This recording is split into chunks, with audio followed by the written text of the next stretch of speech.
In this video, we will learn how to derive the compensated demand function from the given utility function and how to show that this very demand function is always negative slope. The question is, consider the utility function, that is utility is a function of two goods, that is Q1 and Q2, which is equal to Q1 times Q2 square. Derive compensated demand function for good Q1. Show that this demand function is always negatively sloped. Okay, so since we need to find out the compensated demand function, so what our endeavor will be, we will try to minimize our total expenditure. So what will be the total expenditure?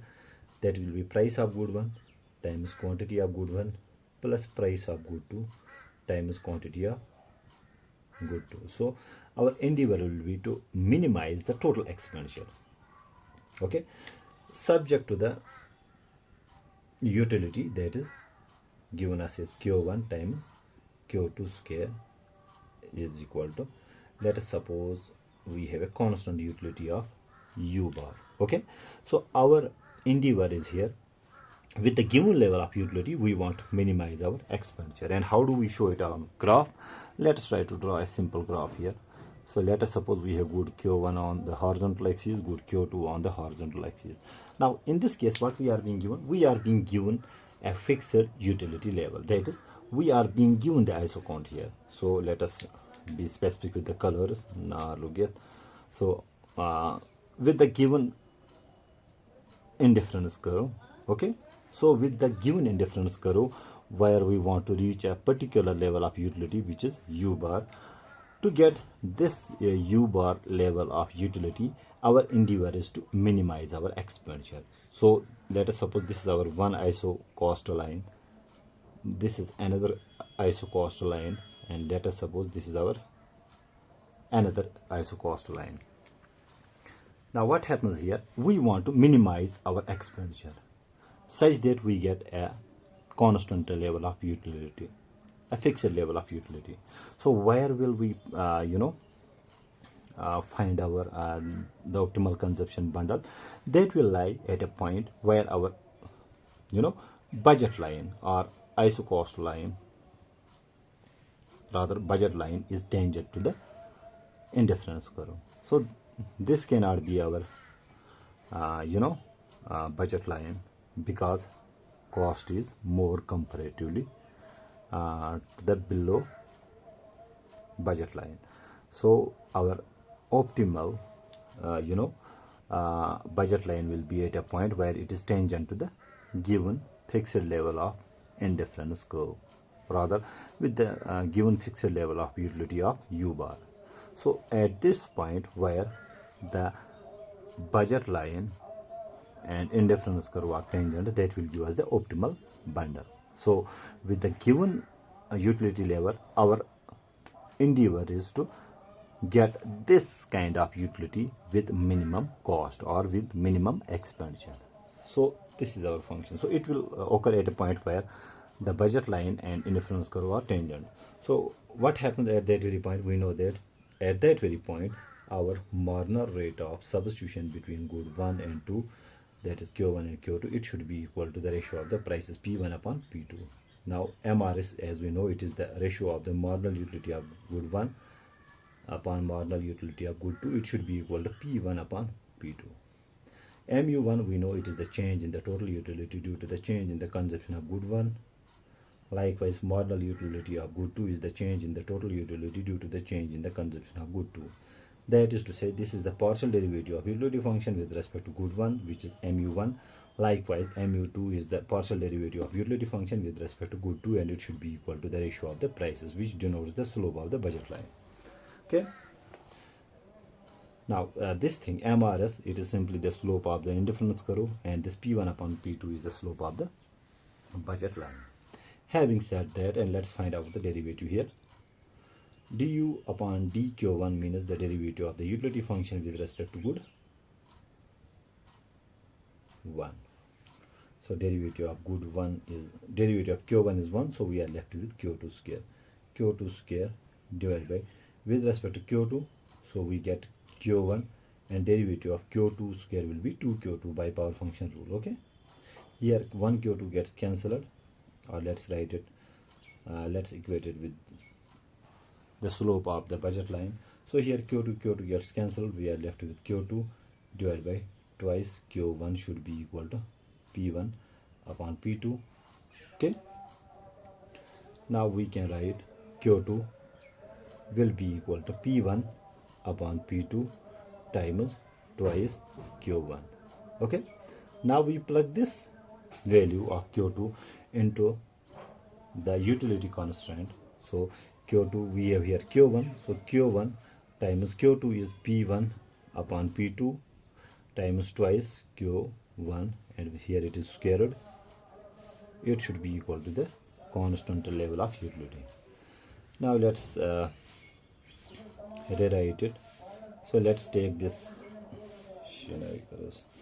So we have here Q1 P1 square, because this square is to each of the terms, so we get each of the values here.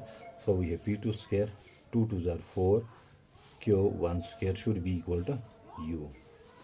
So Q1 square times Q, which becomes Q1 cube. Then we have P1 square divided by P2 square times 4 is equal to constant level of utility. Or Q1 cube will be equal to U transpose, it gets this 4 gets divided and this gets reciprocated. We get P2 square divided by P1 square. Or Q1 will be equal to, if I transpose exponent, if I transpose this exponent, it gets reciprocated. So we'll get U divided by 4 P2 square divided by P1 square whole raised power 1 upon 3. It is 3. When exponent changes, it becomes reciprocal. So it is here 3 upon 1, it becomes 1 upon 3. So this is our compensated demand function for good Q1. Okay. Now we need to show that this demand function is always negative sloped. How do we show it? Simply we take the derivative of this compensated demand function with respect to P1 and see it is psi n. If it is negative, then it is negative sloped. If it is positive, it is positive sloped. So let us rewrite the demand function first. So we have Q1 is equal to, so since we have to take with respect to P1, so this is our interested thing here. So we have U bar upon 4. Okay, then we have P2 square. Okay, let's take this P1 here. So we get P1 raised power negative 2 whole raised power 1 upon 3. I hope I have done it correctly. So can we rewrite it? So Q1 will be equal to U bar divided by 4 P2 square whole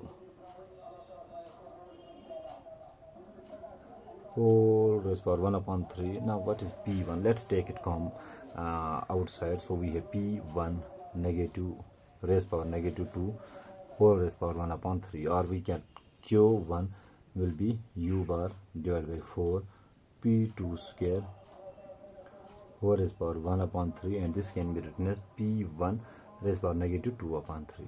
Okay, to see, since I have rewritten this utility function, I have not done anything to this. Now let's take its derivative with respect to P1, that is the change in the demand function of good Q1 due to the change in the price of good, price of Q1. So let us take the derivative.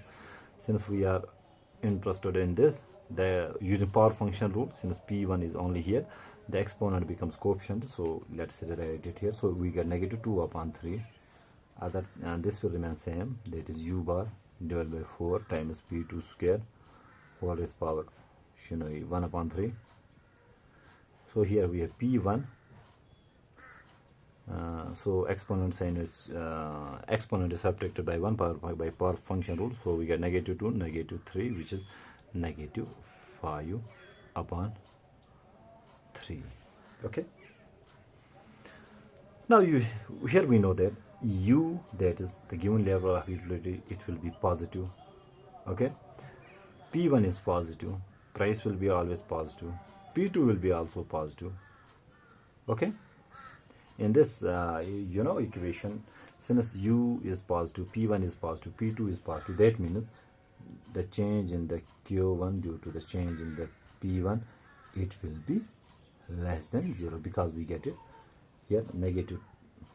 Okay, it will be negative. Since these are all positive terms here, and since we got here negative value, that means the slope of the demand function will be always negative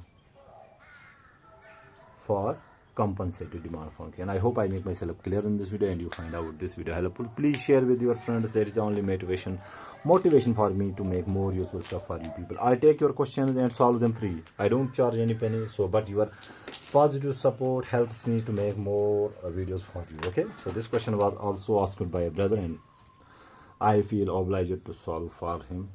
Keep shining and stay blessed.